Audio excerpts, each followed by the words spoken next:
예, 오늘 본문을 중심으로 기쁘게 사는 비결 이런 제목으로 우리 함께 말씀을 나누기를 원합니다. 제가 아는 어떤 집사님이 계십니다. 이 집사님은 하루 이틀이 아니고 한 15년 거의 20년 가까이 알고 지내는 사이입니다. 그런데 이 집사님이 15년, 20년 되어가는 동안에 한 번도 제가 웃는 얼굴을 본 적이 없습니다.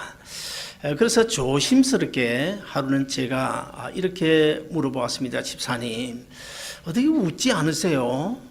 한 번도 웃는 것을 못 봤습니다. 그렇게 말했더니 그 집사님이 하는 대답이 무엇인가 하면, 아니, 목사님 웃을 일이 있어야 웃죠. 그러더라고요. 사실 그렇습니다. 참 요즘 같으면 웃을 일이 없죠. 경기도 너무너무 좋지 않고 또 모아둔 돈도 없고 거기다가 머리는 희끗 세워져 가고 있고 또 자녀 문제도 그렇게 잘 풀리지 않는 것 같고 그러다 보니 웃을 일이 없다. 어쩌면 그 말이 맞는 것도 같습니다. 그러나 이 성경이 말씀하는 이 참된 기쁨은 결코 우리 사람의 눈에 보이는 것만으로 우리가 기뻐하라 그렇게 말씀하지 않습니다. 사람의 눈에 보이는 것 가지고 기뻐하면 사실 기뻐할 수 있는 일이 거의 없을 수도 있겠죠. 그러나 성경이 말하는 이 참된 기쁨이라고 하는 것은 하나님이 우리에게 주신 분복 가운데 정말 주님만 의지하고 주 안에서 하나님의 은혜로 살아갈 때 거기에 참된 기쁨이 있다고 말씀하고 있습니다. 그래서 오늘 본문 10절에 보면 이렇게 말씀하고 있어요. 내가 주 안에서 크게 기뻐함은, 우리가 기뻐할 수 있는 비결은 주 안에 있을 때만이 참된 기쁨을 누릴 수가 있다는 것입니다. 제가 주 안에서란 말을 지난 금요일인가요? 어제 아침인가요? 제가 잠시 말씀드렸습니다만 주 안에서 무슨 뜻일까요?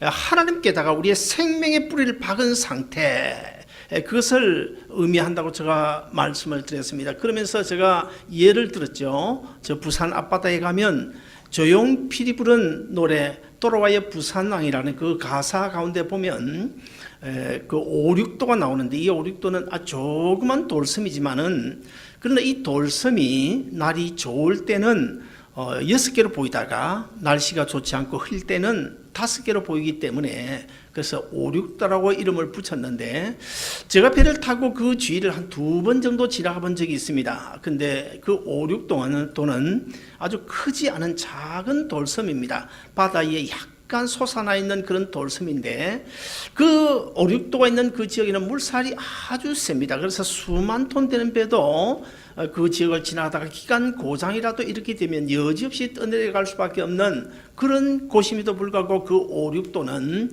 100년 전이나 50년 전이나 지금이나 비가 오나 눈이 오나 한결같이 5개로 보이다가 6개로 보이는 그 이유가 무엇이냐, 그것을 제가 곰곰이 생각해 봤더니 그것은 바로 지구 대륙에다가 뿌리를 받고 있기 때문이라는 사실을 알았습니다.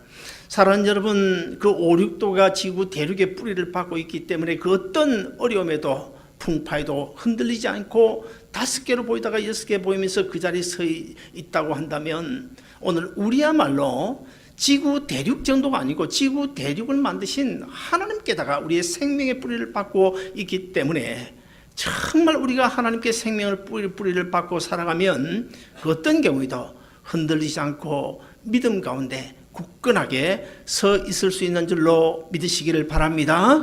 그런데 오늘 본문에서 사도 바울은 너희가 주 안에 있으면 얼마든지 참된 기쁨을 누릴 수가 있다. 하나님께다가 생명의 뿌리를 받고 있으면 하나님이 공급해 주시는 은혜와 축복을 받으며 살아가기 때문에 세상 것 좀 부족해도 세상 것 좀 내 마음대로 되지 않아도 얼마든지 기쁘게 살아갈 수 있다는 것입니다. 그런데 오늘 본문을 통해 우리에게 너희가 주 안에서 기뻐하라고 말씀하고 있는 이 사도 바울의 형편을 한번 따져보면 사도 바울은 눈으로 보이는 그 현실 가지고는 절대로 기뻐할 수 있는 그런 형편이 아니었습니다. 우리 우리가 가진 성경 고린도후서 11장 23절을 보시면 사도 바울이 처한 형편을 이렇게 소개하고 있어요. 내가 수고를 넘치도록 하고 옥에 갇히기도 더 많이 하고 매도 수없이 맞고 여러 번 죽을 뻔하였으니 유대인들에게 40의 감한 매를 5번 맞고 3번 태장으로 맞고 1번 돌로 맞고 3번 파선하는데 일주야를 기품에서 지냈으며 여러 번 여행에 강의 위험과 강도의 위험과 동족의 위험과 이방인의 위험과 신의 위험과 강녀의 위험과 바다의 위험과 거짓 형제 중에 위험을 당하고 또 수고하며 애쓰고 여러 번 자지 못하고 줄이며 목마르고 여러 번 굶고 춥고 헐벗었노라. 자, 이 말씀을 보면 사도 바울은 절대로 기뻐할 수 있는 그런 형편이 아니었습니다. 사실 사도 바울이 걸어온 그 행적을 보면 걸음마다 정말 참 울고 또 울어야 될 그런 형편이고 정말 슬퍼도 한참 슬퍼야 될 그런 형편들 뿐이었습니다. 그리고 오늘 본문에 기록할 그 당시 사도 바울이 어디 있었습니까? 로마 감옥 안에 있었습니다. 여러분, 감옥 안에 있는 사람이 어떻게 참된 기쁨을 말할 수가 있겠습니까? 자, 이런 상황에서 기뻐했다. 이런 상황에서 우리로 하여금 주 안에서 기뻐하라고 하는 이 말씀을 오늘 우리는 어떻게 받아야 될 것인가? 그러면 사도 바울은 어떤 생각에서 어떤 뜻을 가지고 우리로 하여금 주 안에서 기뻐하라고 말씀하고 있는 것일까? 2가지 이유를 들어서 말씀드리고자 합니다. 첫째, 주 안에서 자족하는 삶을 살아갈 때 기쁨을 누릴 수가 있다고 말씀하고 있습니다. 여러분, 이 자족이란 말은 우리가 평소에 잘 안 쓰는 말인데 성경에 보면 이 자족을 제가 한글 사전에 찾아보니까 스스로 넉넉함을 느끼는 상태, 그렇게 번역이 되어 있어요. 그리고 원어 사전에 찾아보니까 이 자족은 만족과 같은 말로 사용되어지고 있습니다. 자, 만족이 무엇입니까? 무엇인가 내가 원하는 것을 가졌을 그때에 내 마음에 만족함을 누리는 것을 의미하고 있는데, 이 만족이라고 하는 것은 많은 것을 가졌다고 해서 만족하는 것이 아니고 정말 내가 필요로 하는 것, 내가 필요로 하고 원하는 것을 가졌을 때 만족할 수 있는 것 아닙니까? 그러므로 성경에서 우리에게 만족, 자족이라고 하는 말은 정말 우리가 생명의 뿌리를 하나님께 받고 살아갈 때 하나님의 은혜와 축복을 받으면서 정말 내 영혼이 필요한 것을 공급받을 그때 우리가 만족함을 누릴 수 있다는 것입니다. 그러므로 우리가 이 세상을 사는 동안에 인간의 소유욕이라고 하는 것은 끊임이 없죠. 특별히 우리 한국 사람의 경우에는 이 소유욕이 얼마나 강합니까? 교회만 해도 사실 왜 큰 교회를 찾습니까? 건물 좋은 교회를 찾습니까? 괜히 그거 내 교회도 아닌데, 내 건물도 아닌데 우리 교회 자가 건물, 그래서 큰 교회 찾아가는 것 아닙니까? 물질이든 권력이든 많이 가진 자가 가지지 못한 자보다 사실은 더 욕심이 많고 더 소유욕이 강해요. 돈이 없을 때는 어떻게 합니까? 나에게 한 10,000불만 있으면 내가 정말 만족하며 살겠는데, 그렇게 생각하지 않습니까? 그러다가 10,000불이 생기면 그때는요 10,000불 가지고 만족합니까? 아니, 20,000불 요구하고 20,000불 가지면 어떻게 또 50,000불 있으면 좋겠다, 그렇게 생각하지 않습니까? 그리고 원베드룸에 살 때는요, 아이고 언제나 내가 투베드룸에 살 수 있을까, 투베드룸을 생각하지만은 투베드룸에 이사가고 나서 보면 그 다음에 투베드룸 가지고 만족합니까? 그때는 콘도나 타운하우스를 바라고 타운하우스에 살다 보면 아유 그냥 일반 하우스에 좀 이사 갔으면 좋을 텐데, 이것이 어쩌면 우리 인간의 어쩔 수 없는 욕심이라고 말할 수가 있겠습니다. 우리 목사들도 예는 아닙니다. 우리 교회와 거의 비슷한 연도에 개척한 어떤 목사님, 제 주위에 있는 어떤 목사님은요, 그분의 소원이 뭔지 알아요? 그분의 소원이 15년이 넘는 지금까지도 30명만 모였으면 좋을 텐데, 그것이 소원입니다. 그것이 소원입니다. 저도 옛날에 하나님 40명만 모이면 좋겠는데요, 그렇게 기도한 적이 있어요. 40명 모이고 나니까 하나님 40명보다 70명만 되면 좋겠는데요. 70명 모이고 나니까 하나님 100명쯤 되면 뭔가로 좀 할 수 있겠는데요. 100명 모이고 나니까 하나님 200명만 주시면 우리가 선교도 하고 구제도 하고 뭐 웬만한 건 다 할 수 있겠는데 하나님 200명만 좀 주시면 좋겠습니다. 그 소원 지금 가지고 있지 않습니까? 이것이 바로 저를 비롯해서 어쩔 수 없는 우리 인간의 욕망이라고 말할 수가 있을 것입니다. 오늘 본문 11절을 보시면 이렇게 기록하고 있어요. 내가 궁핍함으로 말하는 것이 아니라 어떤 형편에서든지 내가 자족하기를 배웠노니. 오늘 이 말씀 가운데서 우리는 자족하기를 배웠노니, 배웠다는 말에 우리는 주의를 기울일 필요가 있습니다. 저절로 자족하게 된 것이 아니라 그리스도 예수 안에서 받은 은혜에 대하여 스스로 만족을 느끼는 이것을 우리가 배워야 된다는 것입니다.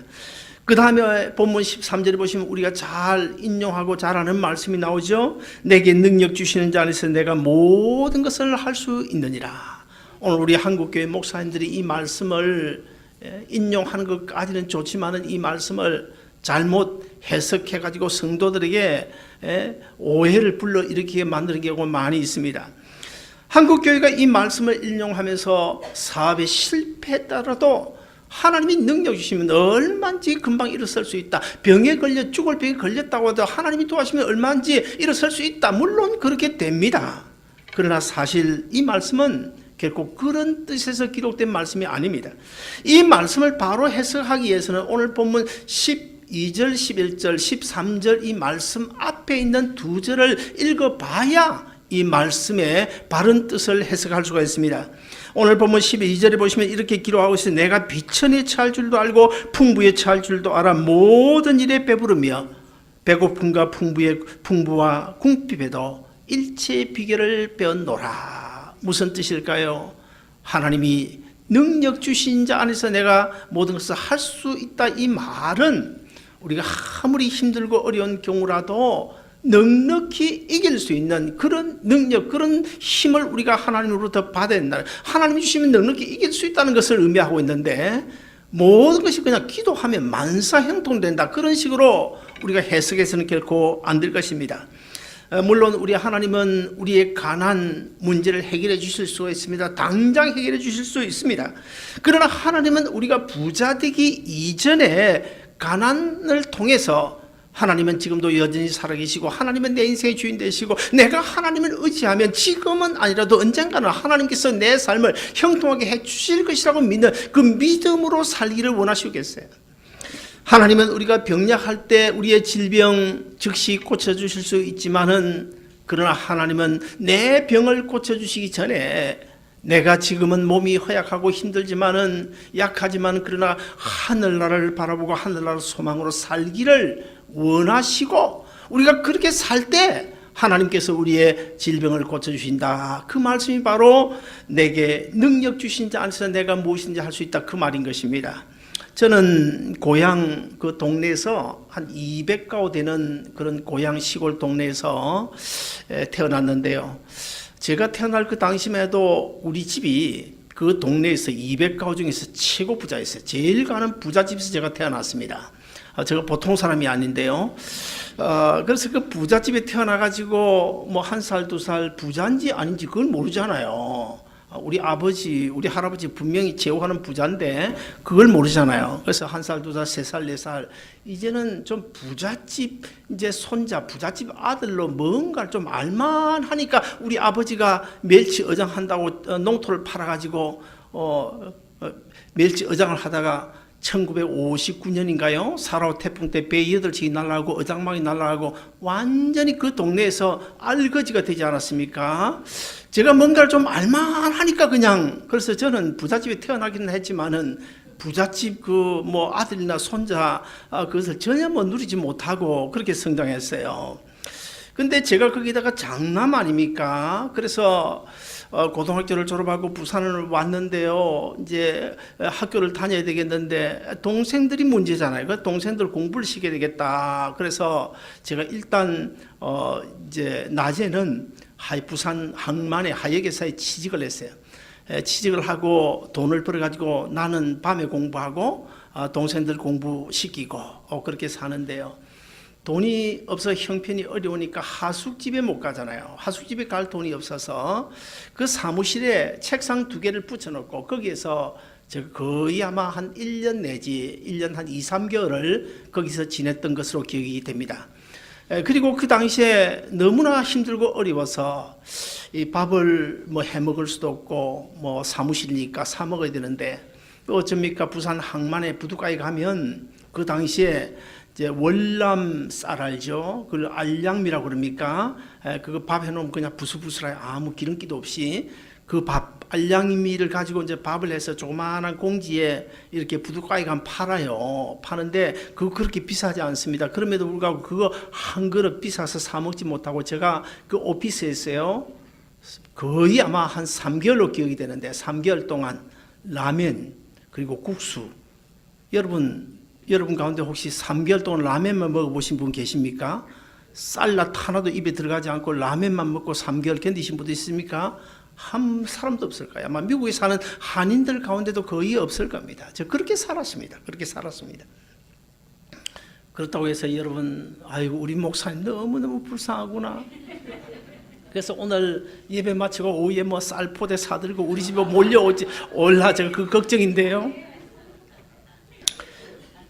요즘에는 제가 뭐 비싼 양복 못 사 입어도 1년에 뭐 한 번 정도 한 100불짜리, 뭐 120불짜리 이런 양복을 사 입습니다만은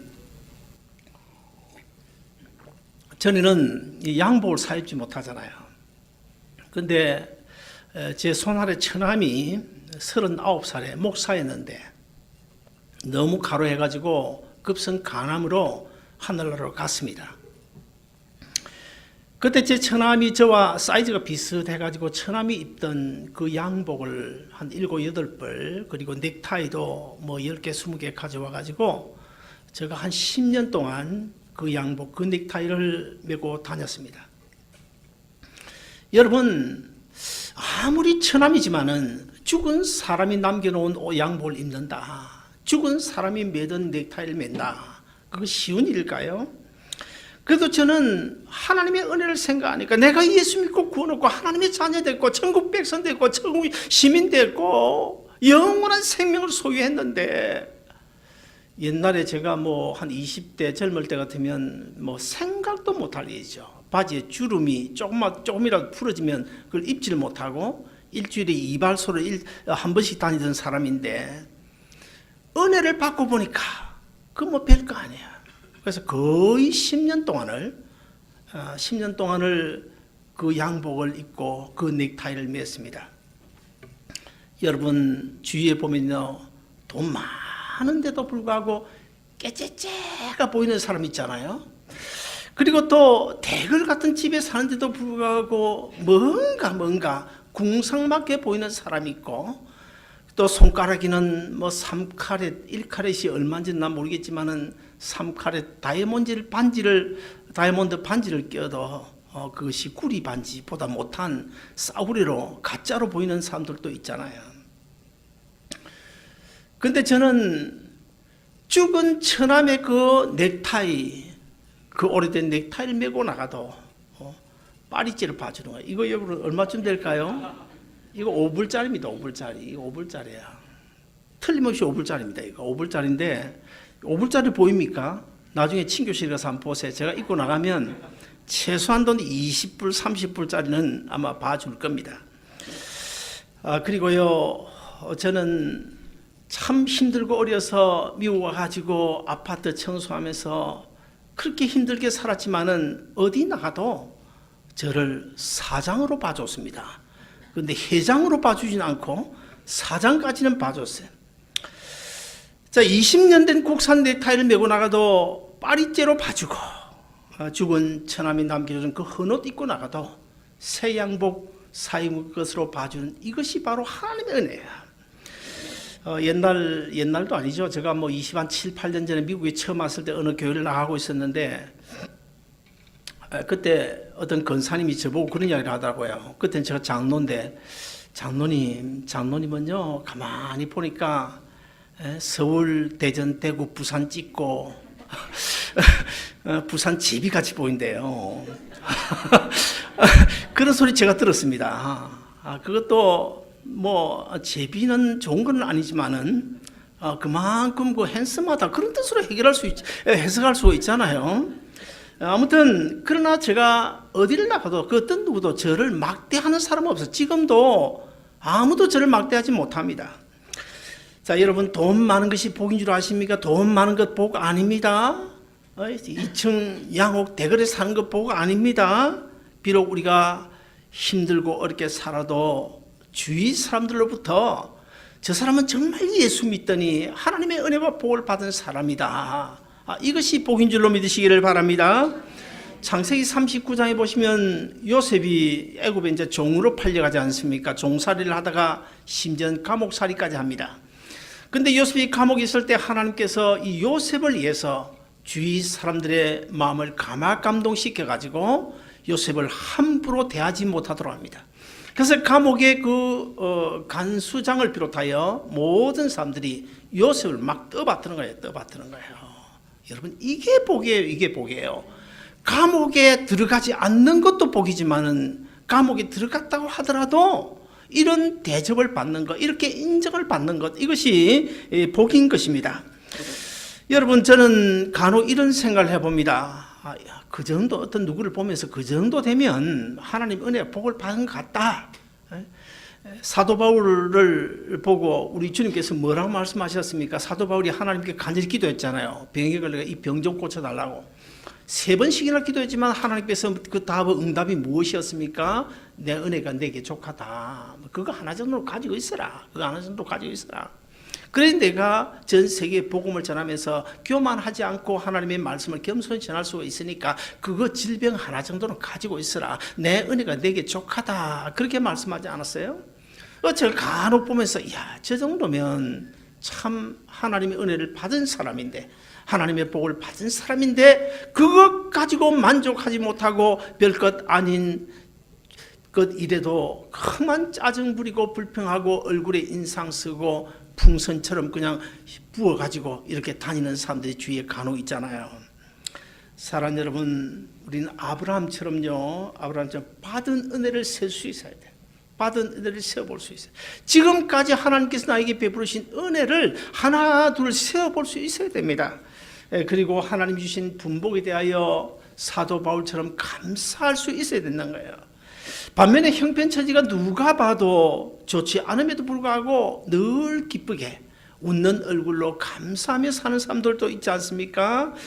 사랑하는 여러분, 이 시간 우리 한번 생각해 보시길 바랍니다. 나는 과연 어느 쪽일까 한번 생각해 볼 필요가 있을 것입니다.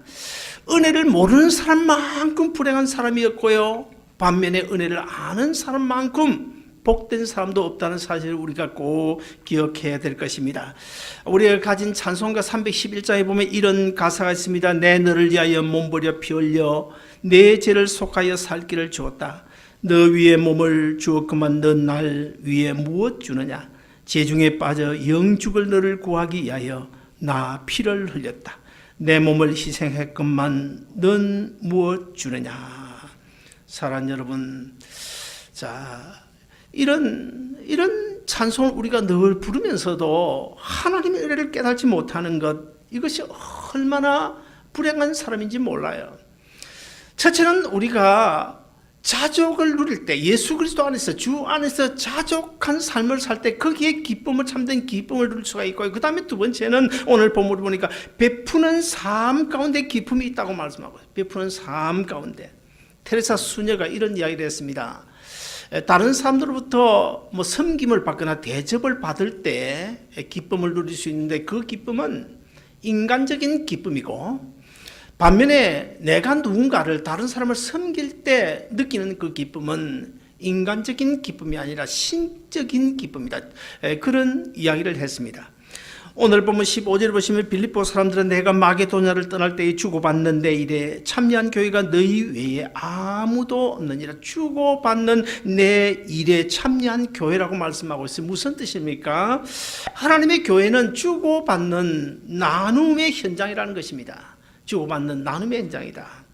잠언서 19장 17절을 제가 간혹 말씀을 드리고 있는데요, 거기에 보면 성경적인 구제의 삼각관계의 원리가 거기에 나오고 있습니다. 가난한 자를 불쌍히 여기는 것은 여호와께 구워 드리는 것이니 여호와께서 그 선행을 그에게 갚아 주시리라. 무슨 말입니까? 예를 들어서 내가 어떤 사람에게, 어떤 A라는 사람에게 돈 100불을 구제했을 때, 그럼 그 돈 100불을 구제받은 그 사람이 나에게, 우리 인간적인 계산 방법을 하면 나에게 빚을 진 것입니다. 사랑의 빚은, 물질의 빚은 빚을 진 것입니다. 근데 성경은 그렇게 말씀하지 않고, 내가 A라는 사람에게 돈 100불을 구제했을 때에 나에게 빚진 사람은 누구냐면 그 사람이 아니고 하나님이 그 사람 대신에 나에게 빚을 졌다, 그런 이야기입니다. 여러분, 그러면 우리가 이런 생각을 할 수 있겠죠. 우리가 빚을 졌다 그럴 경우에 갚기는 갚아야 되는데 돈이 없으면 못 갚습니다. 형편 안 되면 못 갚아요. 그러나 우리 하나님은 돈이 없어 못 갚으시는 그런 분이 아니지 않습니까? 여러분, 그 제주도에 제가 한 몇 년 전에 가보니까요, 이 각설이 타령을 하는데 참 재밌더라고요. 뭐 깡통을 두드리면서 뭐 모자를 둘러쓰고 각설이 타령하는데, 각설이 여러분 들어보셨죠? 이 각설이의 뜻이 무엇인지 아십니까? 각설이 거지일까요? 아닐까요? 우리는 거지로 생각하잖아요. 거지로.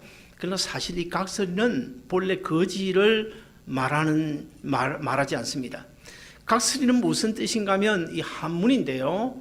깨달을 각, 그 다음에 설은 말씀설, 그리고 이는 각설이 할 때 이는 이치할 때 이입니다. 그러면 무슨 뜻인가 하면 이 각설이는 깨달은 이치를 말하는 사람, 그런 뜻입니다. 거지가 아니고 깨달은 이치를 말하는 사람, 그런 뜻입니다. 자, 그렇다 한다면 잠언 19장 17절, 조금 전에 제가 소개해드린 이 말씀을, 자, 이치를 잘 깨달아서 말하는 그 각설이를 불러놓고 그 각설이 앞에서 이 잠언 19장 이 17절을 한번 해석을 해봐라. 그래도 이 각설이는 절대로 해석하지 못할 정말 계상망측한 하나님만의 공식임을 우리가 알 수가 있습니다. 사랑하는 여러분, 나눔은 받은 은혜를 깨닫는 자만이 실천할 수가 있습니다. 받은 은혜를 깨닫지 못한 사람은 절대 나누지 못해요. 절대 나누지 못합니다. 아무리 많이 가져도 나누지 못합니다. 아무리 형편처지가 어려워도 정말 하나님의 은혜를 깨달은 사람은 어려운 형편처지임에도 나눠줄 수 있어요. 그래서 우리가 주위에 보면 사실 부자보다는 가난한 사람들이, 오히려 형편 어려운 사람들이 더 구제도 많이 하고 더 선교도 많이 하고 더 나눠주는 삶을 많이 삽니다. 오히려 가진 사람은 더 그냥 옮겨지려고 더 욕심하면서 살아가는 것을 우리가 볼 수 있어요. 사랑하는 여러분, 주님께서 우리를 위하여 피 흘려 주셨는데 우리가 그 주님께 대하여 무엇으로 갚을 수 있겠습니까? 우리는 아무것도 주님께 갚을 길이 없습니다. 왜냐하면 주님이 우리 눈에 보이지 않기 때문에 영이신 그 주님 앞에 우리가 할 수 있는 일이 없어요. 그러면 우리가 어떻게 해야 되겠습니까? 하나님께서 우리에게 붙여주신 가난한 자들을 우리가 돕고 그들을 구제하고 그들을 섬길 때 그것이 바로 주님을 섬기는 것이라고 성경은 말씀하고 있어요. 그래서 우리가 김치 한 병이라도 이웃에게 나눠줘 보시면요, 그러면 정말 예상 밖에 마음에 기쁨이 넘치게 되고, 김치 한 병이라도 나눠주게 되면 그날 밤에 여러분 잠자리에 누웠을 때 얼마나 편안하게 잠이 들지 몰라요. 여러분이 진정 주님을 사랑하고 복받기를 원하면 우리는 결국 가난한 이웃을 외면해서는 안 될 것입니다. 우리가 주 안에서 기쁨을 누리기 위해서는 첫째는 자족, 하나님이 나에게 주신 분복, 있든 많든 적든 이것이 하나님이 주신 은혜구나. 이 은혜를 우리가 이 은혜에 만족하며 사는 것이고, 그 다음에 둘째는 내 가난한 이웃에게 하나님이 주신 은혜와 축복과 사랑과 복음을 베푸는 삶, 나눠주는 삶을 살 때 거기에 참된 기쁨이 있다는 사실을 꼭 기억하고요. 우리가 세상에서 잘 살고 못 사는 것 차이가 무엇일까요? 내 집이 있냐 집이 없냐 그것 차일까요? 결코 그렇지 않습니다. 세상적인 눈으로 보면 우리가 잘 살고 못 사는 것의 차이점은 많이 가졌냐 못 가졌냐 그것이지만, 우리가 성경이 말하는 예수 믿고 구원하는 우리 성도들에게 있어서 우리가 잘 살고 못 사는 그 차이가 무엇일까요? 성공적인 인생, 실패한 인생의 차이가 무엇일까요? 그것은 바로 주 안에 있냐 주 밖에 있냐, 이것이 사실은 차이인 것입니다. 사랑하는 여러분, 우리가 주 안에서 살고 있는 한 하나님의 손길은 언제든지 내 삶 속에, 삶의 현장 속에 임할 수 있다는 사실을 꼭 기억하고, 오늘 주신 말씀대로 우리가 생명의 뿌리를 하나님께 받고 하나님으로부터 은혜와 축복을 받아서 받은 은혜를 우리가 생각하고 스스로 만족하는 이 자족의 삶을 살 때 기쁨을 누릴 수 있다는 사실을 기억하고, 그리고 나보다 힘들고 어려운 사람들에게 나눠주는 베품의 삶을 살 때 역시 기쁨을 누릴 수 있다는 사실을 꼭 기억하고, 그렇게 살아가시기를, 그렇게 살아가는 놀라운 능력이 여러분의 심령 속에 우뚝 세워진 십자의 능력으로 나타나시기를 주의 이름으로 축원드립니다.